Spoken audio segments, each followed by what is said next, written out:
If you are ready to sacrifice your precious life for a noble cause, it's something really great. It's a festival of sacrifice. Life itself is a festival if you are ready to sacrifice. We wish everyone Eidul Adha wishes.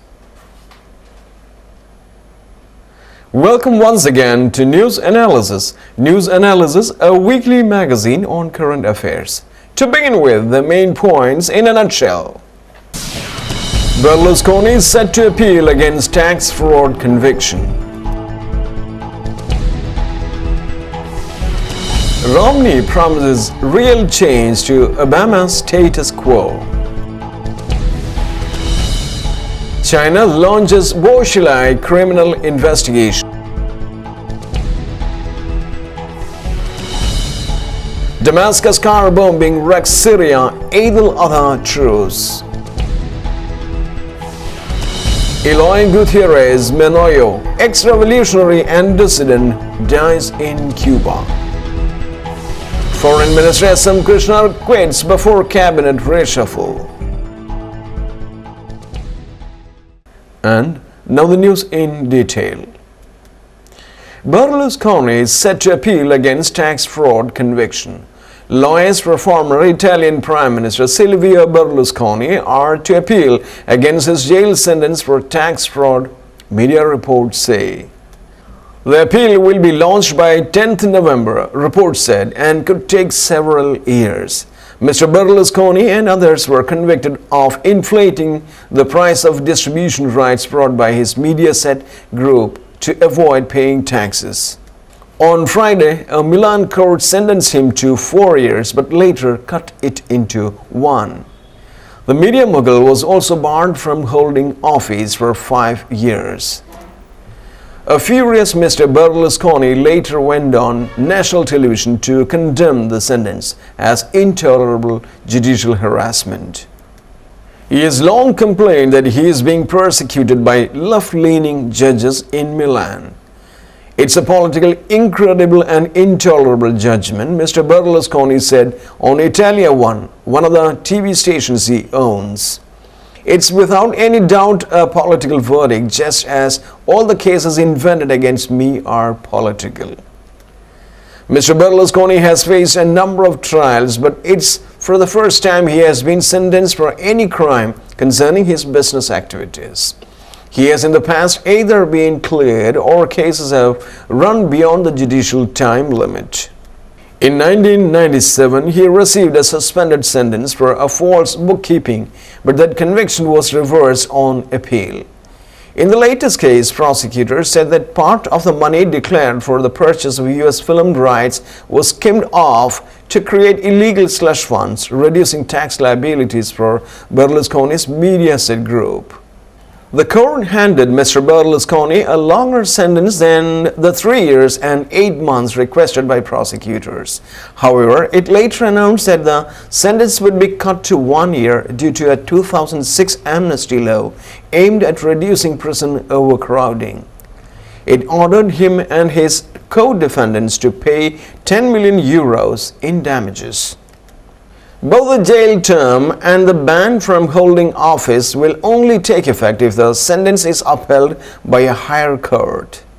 6 cases, reporters in Rome say Mr. Berlusconi is unlikely even to serve his sentence as the conviction first has to be confirmed by 2 successive courts of appeal. Those appeals could take years, he adds. In February, a court threw out a corruption case against him after the statute of limitations had expired. He is also currently on trial charged with paying for sex with an underage girl trying to cover it up. He denies any wrongdoing. Mr. Berlusconi, 76, was forced to resign as Prime Minister of a center-right coalition last November, and recently said he had no plans to stand again in election due next year. Romney promises real change to Obama's status quo. Republican nominee Mitt Romney has called for real change against President Barack Obama's status quo on the final stretch of an election race that is too close to fall. Mr. Romney dismissed the Democratic incumbent as a shadow of his former self in an economic speech in the key battleground state of Iowa. On Friday, new figures showed U.S. gross domestic product grew by 2% in the third quarter, exceeding expectations. The U.S. goes to the polls on 6 November. In a speech seeking to outline his core economic argument, Mr. Romney said, "This election is a choice between the status quo going forward with the same policies of the last 4 years, or instead choosing a real change that offers promise that the future will be better than the past." The former Massachusetts governor also accused Mr. Obama of distracting the nation's attention from biggest issues to the smallest. Mr. Obama was taking a break from the campaign trail on Friday after an intense 48-hour 8-state tour earlier this week. He spent the day in Washington recording interviews and meeting fellow Democrats. In one interview with radio host Michael Smerconish, Mr. Obama stressed he would work with Congress to pass a budget deal to reduce the country's deficit and debt.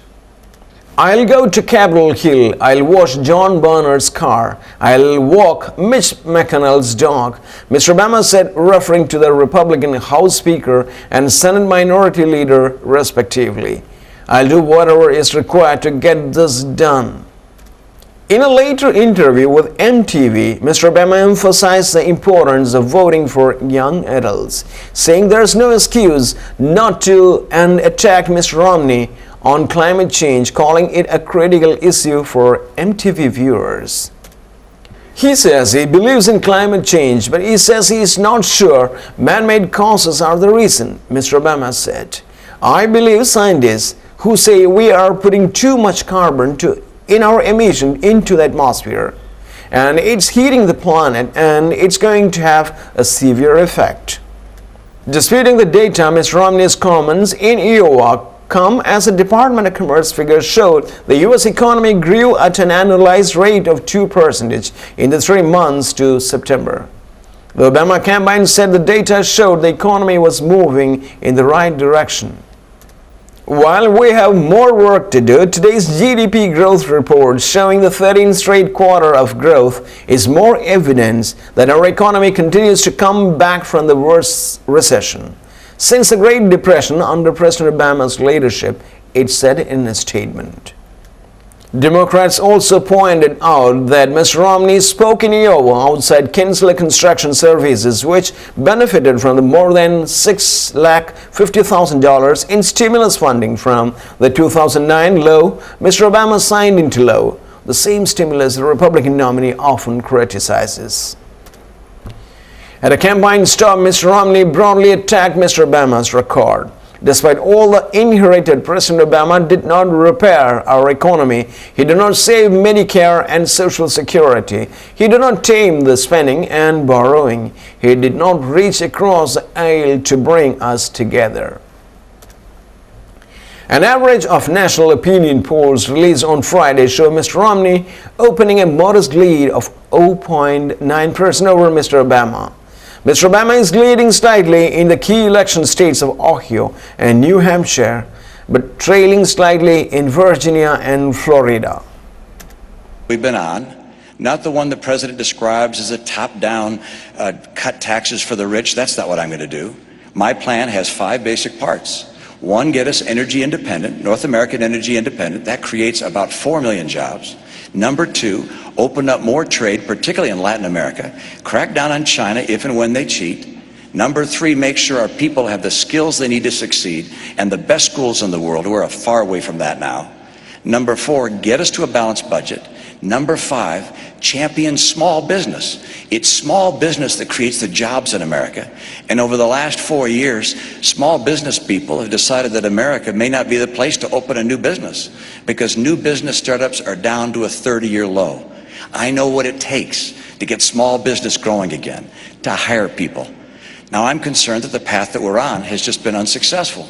The president has a view very similar to the view he had when he ran 4 years ago, that a bigger government, spending more, taxing more, regulating more, if you will, trickle-down government would work. That's not the right answer for America. I'll restore the vitality that gets America working again. Thank you.